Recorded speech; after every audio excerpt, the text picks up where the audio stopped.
Je vous remercie, de votre présence cet après-midi.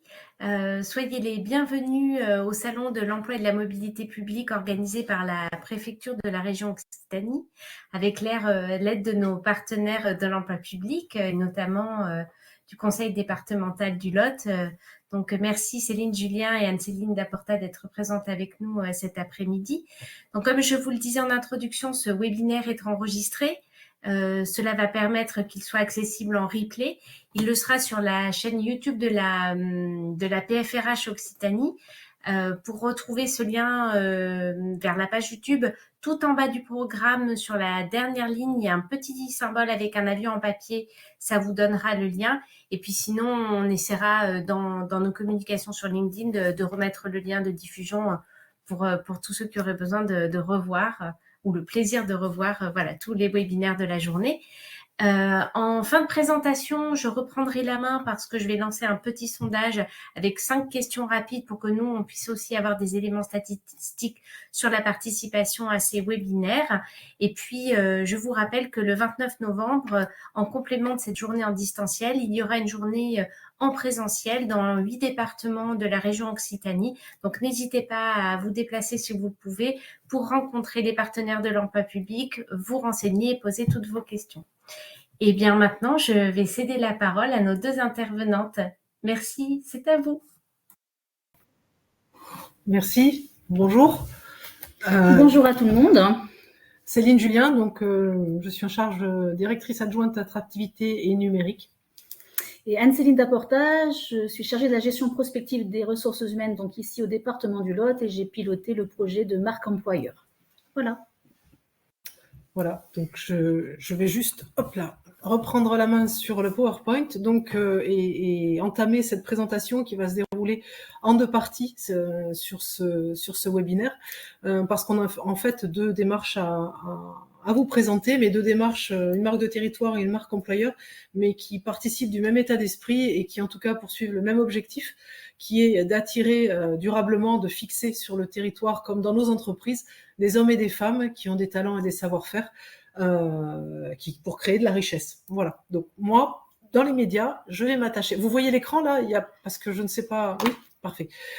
Donc, je vais plutôt parler de la démarche Oh My Lot, qui est une démarche de marketing territorial.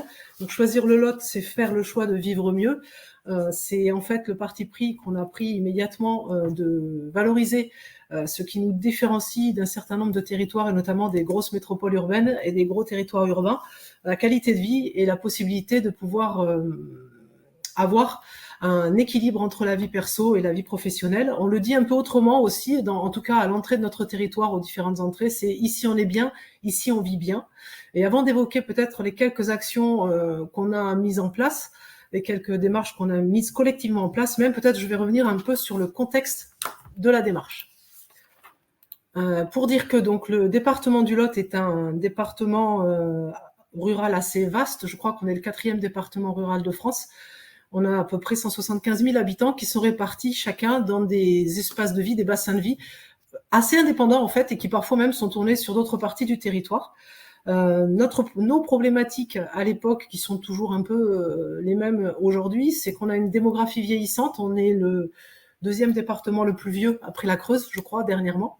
Et on a relevé de grandes difficultés parfois à pouvoir recruter, alors que ce soit dans les entreprises ou nos collectivités publiques, ces 2 éléments posant une question à plus long terme de maintien des services publics sur le territoire. Partant de ce constat, le département a initié fin 2015 une démarche de marketing territorial qui a été très fortement soutenue par l'État et qui répondait pour partie à de grandes attentes des chambres consulaires. Le périmètre choisi pour mobiliser tout ce monde, le département du Lot.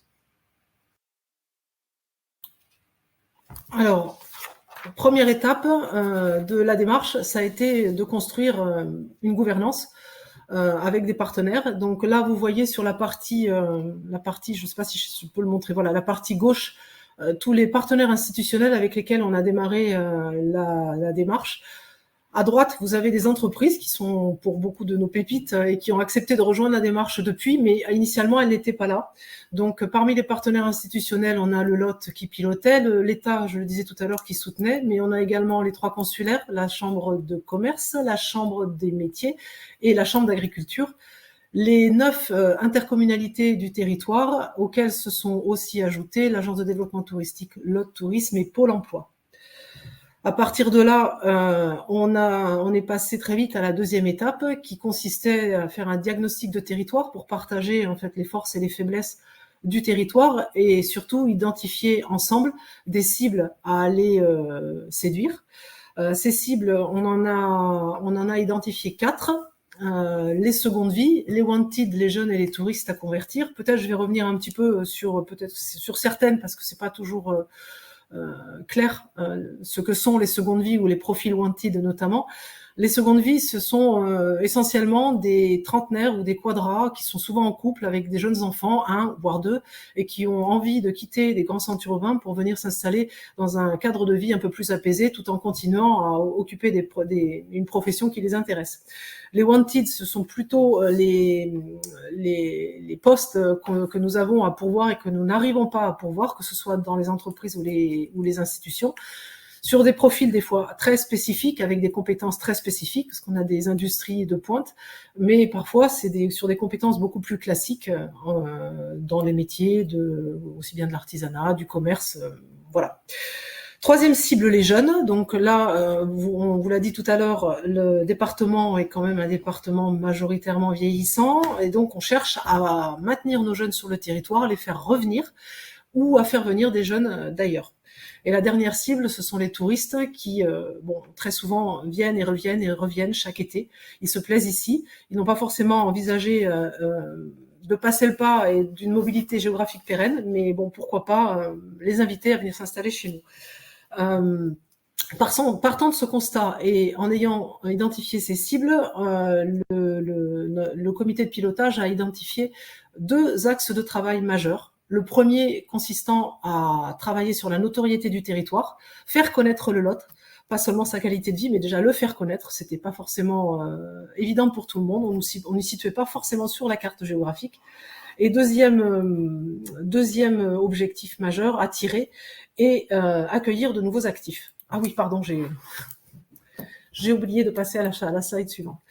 Avec un enjeu global de mettre au-delà des membres du comité de pilotage tous les partenaires et tous les acteurs du territoire et les habitants même dans le cadre de cette démarche territoriale, d'où la création de la marque Oh My Lot, création qui le lancement date de décembre 2018. La marque existe toujours, donc ce qui est quand même assez remarquable parce qu'il y a beaucoup de marques de territoire qui au bout d'un an ou 2 s'essoufflent et disparaissent.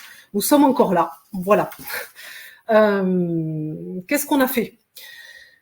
On a communiqué beaucoup dans un premier temps. On a communiqué beaucoup sur le territoire. En 2019, ça a été la première étape pour faire en sorte que la marque soit connue dans le Lot, que les habitants se l'approprient et deviennent les ambassadeurs de la marque.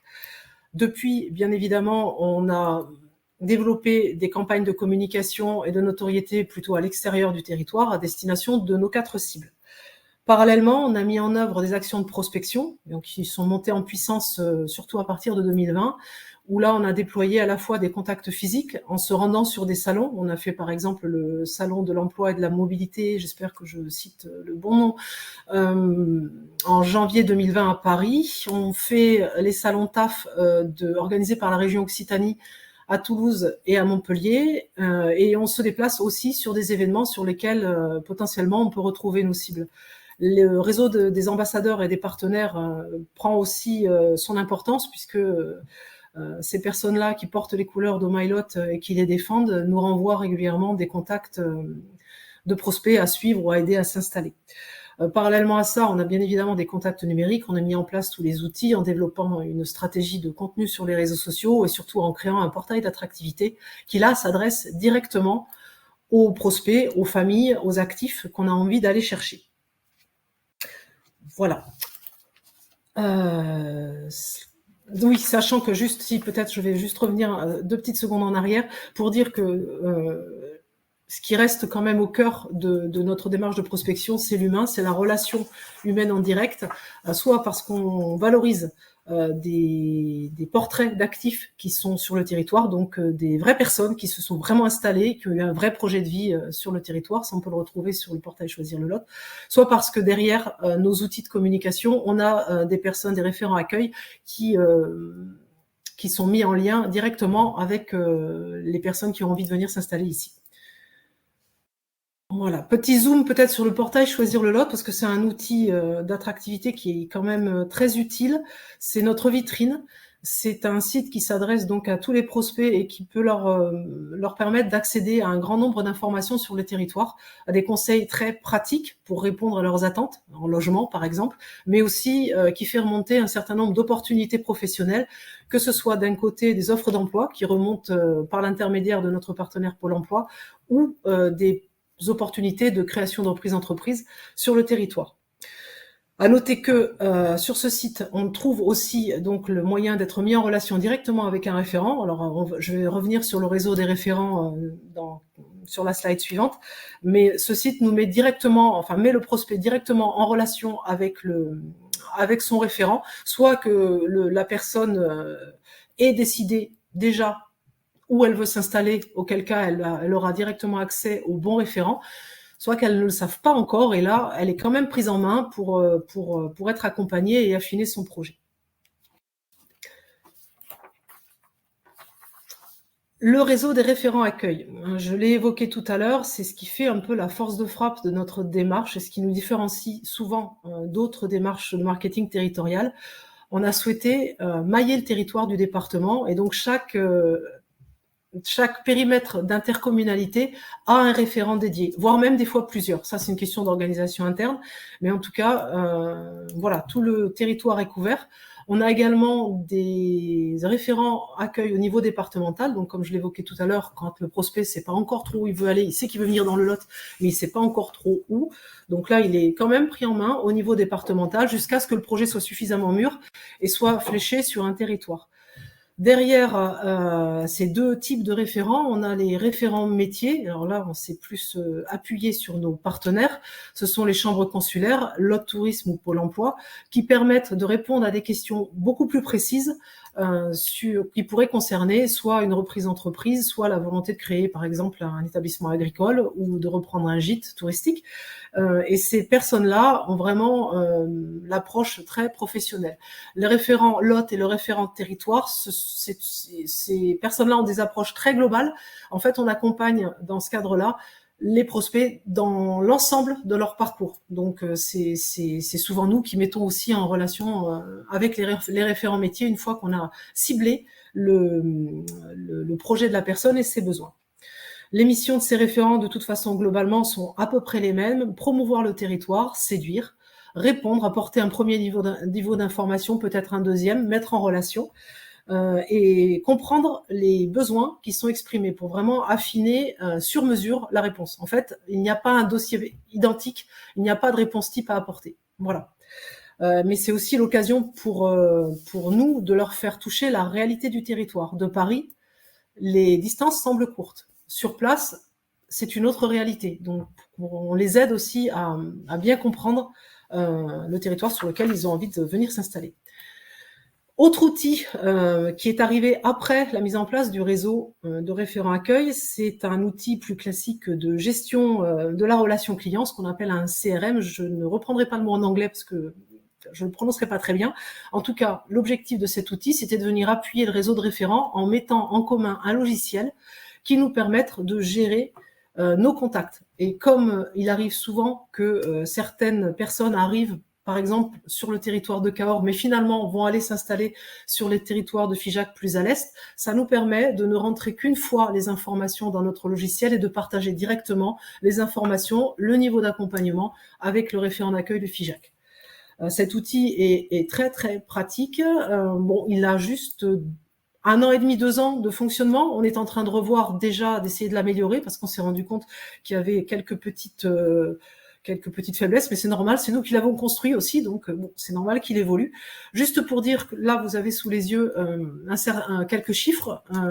Donc, pour vous dire que depuis 2020, date à laquelle on a vraiment démarré la démarche de prospection des nouveaux actifs et des familles, on a qualifié 860 contacts. Alors quand je dis ça, ça veut dire que derrière, il y a au moins 1500, 1600, 1700 contacts, mais qui étaient des personnes qui avaient envie de venir, mais qui n'avaient pas mûri leur projet.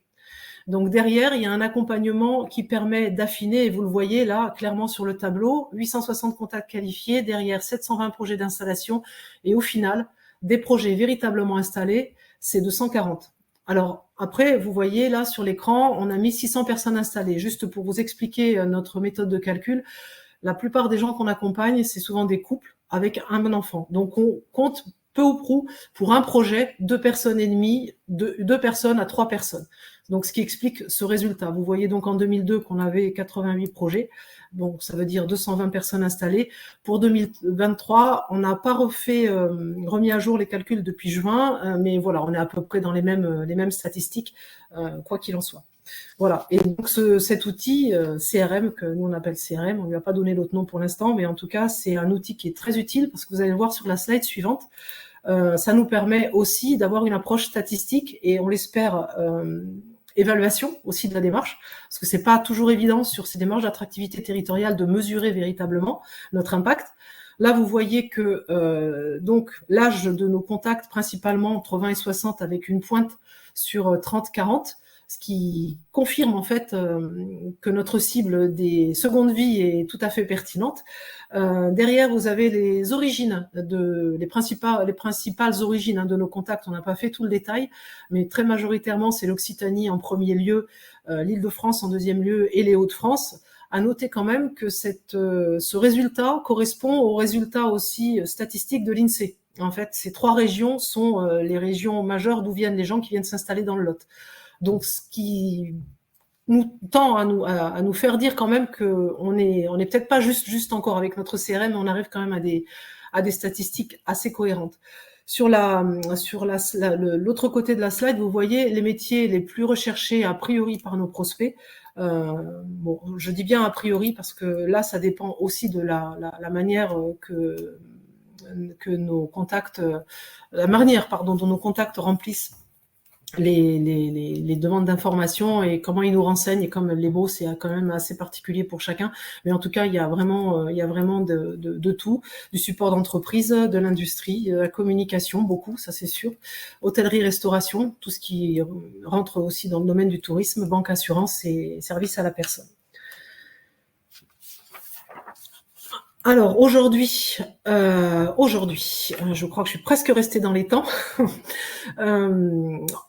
Au printemps dernier, donc notre comité de pilotage a souhaité qu'on renforce deux axes de travail, voire un troisième. Le premier, la question d'emploi, en fait, qui devient de plus en plus centrale dans nos démarches, même si initialement c'est pas forcément nos compétences premières, mais en fait c'est vraiment au cœur de notre réacteur. Ce qu'on faisait déjà, c'est qu'on accompagnait les entreprises à trouver des candidats. Donc on allait chercher dans notre CVTech, dans notre CRM, quand on avait des prospects qui pouvaient correspondre aux offres d'emploi. On valorisait ces offres d'emploi aussi sur notre site internet. On participe au salon de l'emploi, donc on se faisait les intermédiaires des entreprises et des collectivités pour passer les offres d'emploi. Parallèlement, on accompagne aussi les recrues ou en tout cas même les candidats, parce qu'on a des gens qui nous appellent juste pour au-delà du projet professionnel, pour conforter leur projet d'installation sur le territoire, parce que c'est bien d'avoir déjà un emploi, mais ils ont envie de savoir aussi comment ça va se passer sur le territoire, comment ils vont pouvoir s'installer, comment leurs enfants pourront aller à l'école, comment potentiellement ils pourront même faire des études, et comment même le conjoint peut aussi trouver à se reconvertir ou à poursuivre son activité. Donc ça, on le faisait déjà. Mais aujourd'hui, on est dans une phase de travail d'exploration et de benchmark pour identifier toutes les petites actions qui se passent sur le territoire, parce qu'on a beaucoup de partenaires et il se passe beaucoup de choses, et pour essayer, en allant benchmarker aussi à l'extérieur, de structurer une véritable offre de service en matière d'emploi.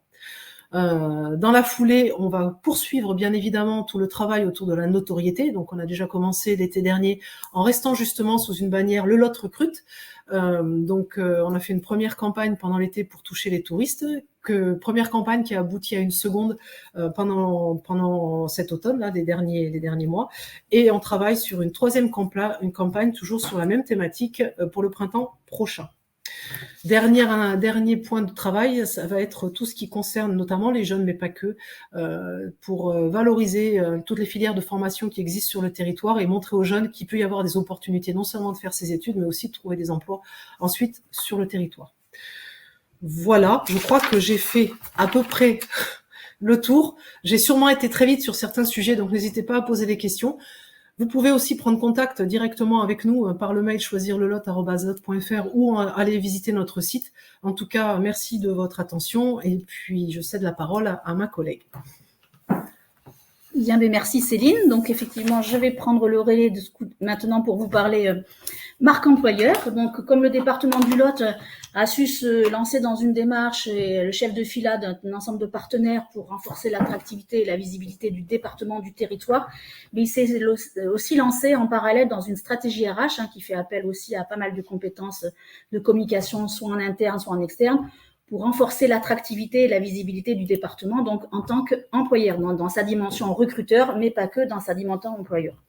Pourquoi on s'est lancé aussi dans cette démarche? Parce qu'il y avait aussi la démarche au MyLot, et il y avait besoin d'attirer sur le territoire, donc le défaut d'attractivité, bien sûr, on pouvait aussi le connaître aussi, mais aussi parce qu'on était dans un environnement avec un monde du travail qui avait progressivement été bouleversé, il y avait quand même pas mal de changements. On était aussi avec un changement des rapports de force entre le secteur privé et le secteur public. On était aussi dans une concurrence entre les collectivités elles-mêmes, entre les employeurs elles-mêmes. Le rapport de force qui a également changé entre les candidats et les employeurs. On connaissait quelques difficultés de recrutement sur des métiers que l'on a en nombre, notamment ce qui était dans le social et les routes, avec les départs à la retraite qui commençaient, on était nous aussi concernés par le papy boom. Et puis 2, parce que dans ces métiers, dans nos compétences propres du département, dans le champ social ou dans le champ des routes, c'était des métiers qui commençaient à être en tension, où on commençait à avoir peut-être du mal aussi à attirer. C'est le métier qui attirait. Là, c'est pas l'employeur qui avait du mal à attirer, mais c'est le métier qui commençait à être difficilement porteur ou enthousiasmé pour les candidats. Donc, on avait ces dimensions-là.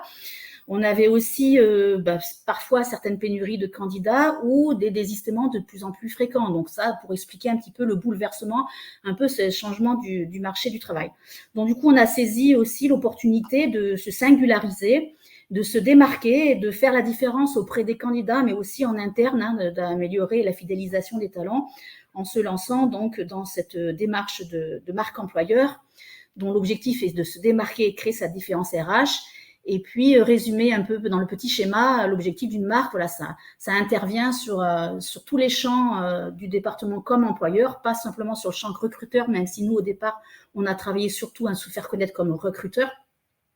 Donc, ça vise à attirer, convertir, recruter et fidéliser, donc de manière à transformer tout au long de la chaîne et via la démarche, des inconnus, des prospects en visiteurs de nos sites, de nos annonces, de notre site internet, de nos annonces, de nos stands sur des forums.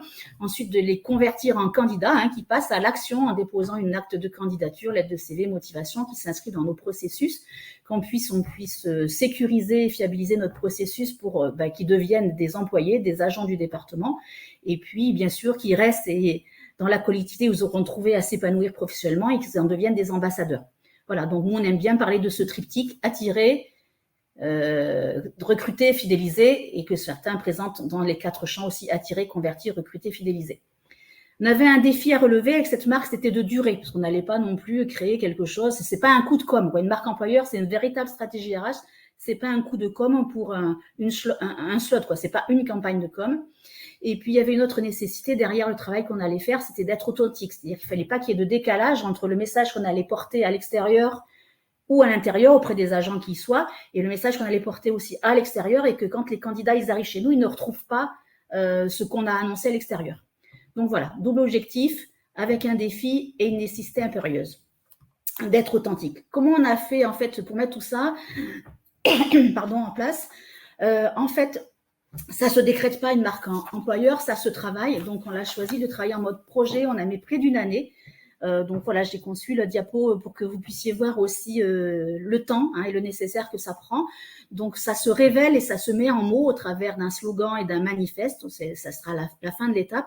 Mais du coup, c'est une étape qui s'est révélée de co-construction, une démarche participative qui a impliqué tout le monde dans la collectivité. Pour ce faire, nous, on a pris l'appui d'un cabinet pour nous accompagner à faire, pas pour faire à notre place. On voulait vraiment que ça émane de la collectivité telle qu'elle était, mais on a eu besoin de quelqu'un pour nous accompagner à structurer nos travaux. Donc, on a fait appel à la fabrique à clic qui nous a aidés.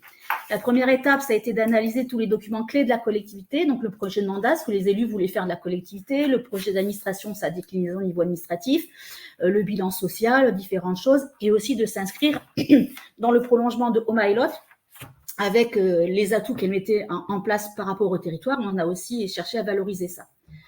On a eu une démarche participative, comme je viens de le dire. On s'est appuyé sur des entretiens individuels. On a interviewé, avec l'aide du cabinet, le président, le VP, sur l'ambition qu'ils avaient pour la collectivité. On a bien sûr interrogé aussi notre directeur général, notre DGA.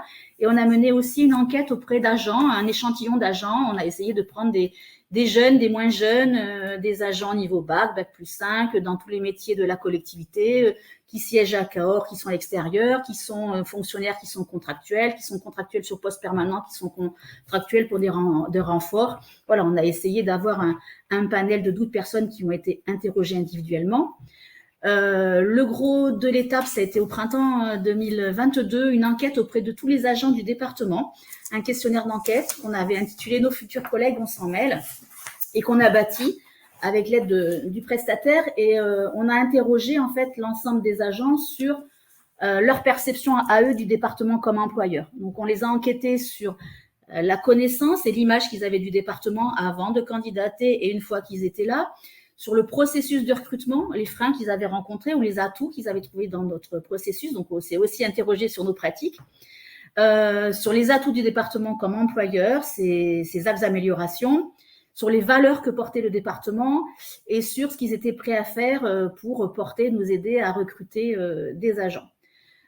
Cette enquête, on l'a lancée auprès des 1350 agents du département et on était très, très, très satisfait du taux de retour puisque pour un questionnaire d'enquête, on a eu un agent sur 2 qui s'est positionné. Donc, sur un sondage, même interne, c'est très élevé, le taux de 51,3%. En général, on est plutôt autour de 10-15 et on est satisfait. Donc, nous, on était vraiment ravis. Et donc, on a analysé l'ensemble de ces documents-là qui nous a permis d'essayer de mettre en mots la marque, comme je le disais, à travers un slogan. C'est le premier élément distinctif de la marque.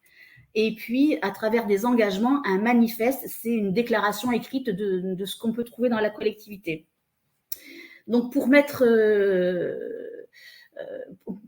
l'accroche qu'on a proposé, notre service com, bien sûr, a travaillé avec nous, mais on s'est basé sur essayer de mettre en mots ce qui avait été dit par les agents à l'issue de l'enquête.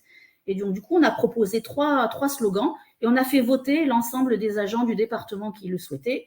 Et donc, notre slogan aujourd'hui, il est issu de tout ce travail et il est issu de cette participation, de cette co-construction avec tous. Je vous montrerai ce qu'il est après. Et du coup, ensuite, on est retourné vers les agents pour partager avec eux les résultats de l'enquête, bien sûr, les résultats de l'accroche. Il y a eu une édition spéciale dans le journal interne de décembre l'année dernière. Et puis, il y a eu pas mal de choses aussi de présenter en ce sens autour des vœux. Voilà, je suis restée peut-être un petit peu longuement sur cette étape qui était vraiment importante parce que c'est là où tout s'est construit. C'était vraiment le socle. On ne pouvait pas faire sans cette étape-là. Et donc, voilà, on n'est pas parti de zéro. Ça se révèle, ça se met un mot à travers un slogan et une accroche qui est le plus constructive et participative possible. Donc, la diapo suivante, ça vous montre ce qu'est la marque employeur du département du Lot. Donc, un slogan, une équipe, 100 métiers, 1000 possibilités de se réaliser. Donc, c'est celle-ci qui a été choisie et votée à la majorité par les agents. Et puis, les engagements qui se traduisent par des mots qui sont issus de l'enquête aussi, de tout le travail qu'on a mené, pour refléter notre mission, nos valeurs, notre identité, notre conviction et notre force. Je vais peut-être passer à la diapo suivante, même si j'aurais pu vous dire d'autres choses, mais vous pouvez me poser des questions, vous pouvez me rappeler ultérieurement. Une fois qu'on a eu fait ça, ça s'arrêtait pas. On avait notre marque, on avait nos slogans, et du coup, il fallait en faire quelque chose, il fallait la faire vivre. Donc, l'étape suivante, c'est celle qu'on a menée autour de l'année 2023. Donc, on a appelé « Affirmer la marque ». Donc, il a fallu, nous aussi, comme ça a été le cas pour MyLot, se construire des nouveaux supports de communication. Donc, là aussi, vous voyez, j'ai choisi une présentation qui montrait que c'était des travaux qui se sont étalés dans le temps, puisque on a revisité toutes nos offres d'emploi sur le fond et sur la forme. On a créé des petits logos que vous avez vus en interne de la présentation, des estampilles pour mettre en image une équipe sans métier, 1000 possibilités. On a créé des bandeaux, des fonds d'écran que les agents peuvent partager, que la communauté peut partager sur LinkedIn notamment. On a revisité toutes nos pages de recrutement sur notre site internet lot.fr en installant de nouvelles rubriques, en essayant de les compléter avec des foires aux questions, des choses de ce type-là. Et on a aussi créé des outils pour être plus visible sur les forums et les salons, des fonds d'écran, des roll-up. Et puis, la toute dernière production date d'il y a un petit mois à peine. On avait quand même une plaquette de présentation. On a quand même voulu avoir un support papier pour aller sur des forums et autres. Voilà, donc tout ça, ça a mobilisé bien sûr toute l'équipe de la DRH, toute l'équipe de la com, et on a embarqué aussi nos collègues de la direction des systèmes d'information pour tout ce qui était la partie mise en page, notamment sur notre site internet. Voilà, donc ça, on l'a fait. La fabrique à clic ne nous a pas accompagnés sur cette étape-là. On avait choisi de la faire totalement en interne. Voilà ce qu'on a fait au cours de 2023. Et en 2023, on a essayé aussi, bien sûr, de ne pas tarder et de commencer à faire rayonner cette marque. Donc, on a voulu construire un premier réseau d'ambassadeurs, comme ça a été la démarche aussi sur MyLot. Nous, on a choisi, dans un premier temps, de développer et de proposer aux agents du département de participer à des ateliers LinkedIn où on leur explique ce qu'est ce premier réseau social français et mondial professionnel et de leur apprendre à l'utiliser.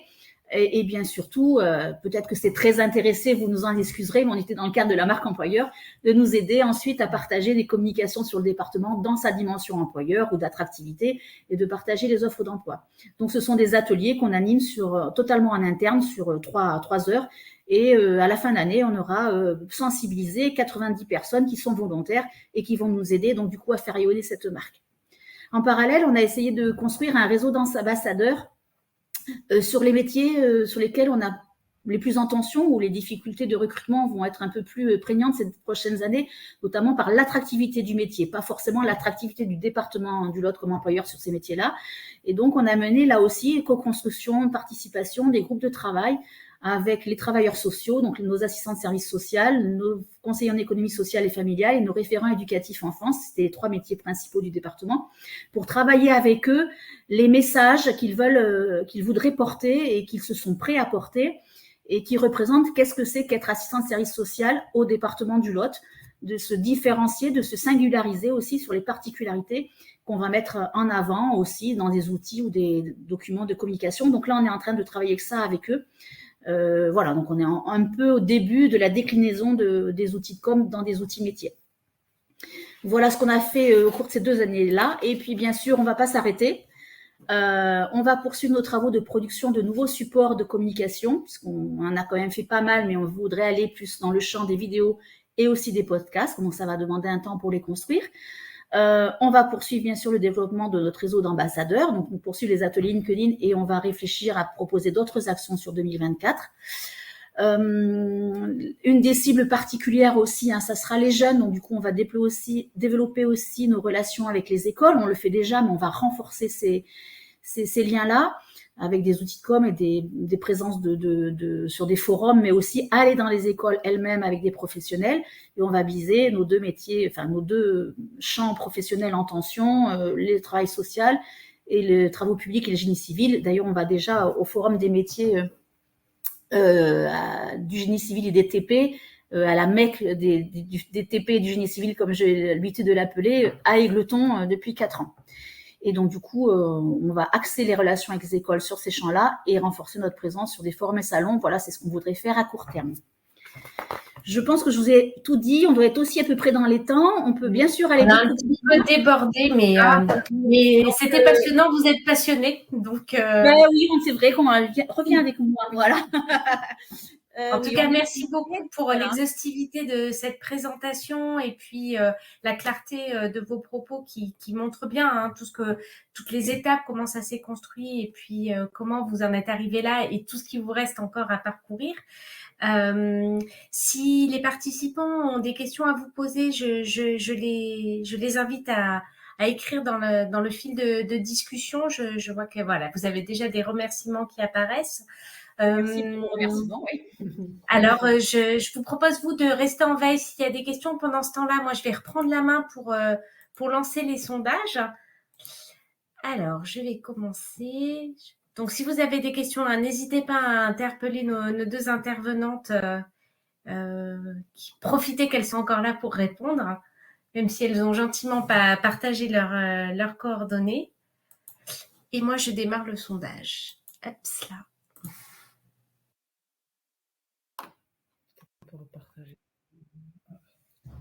Où travailler? Nous, on voit apparaître le sondage aussi, donc on s'abstient de répondre.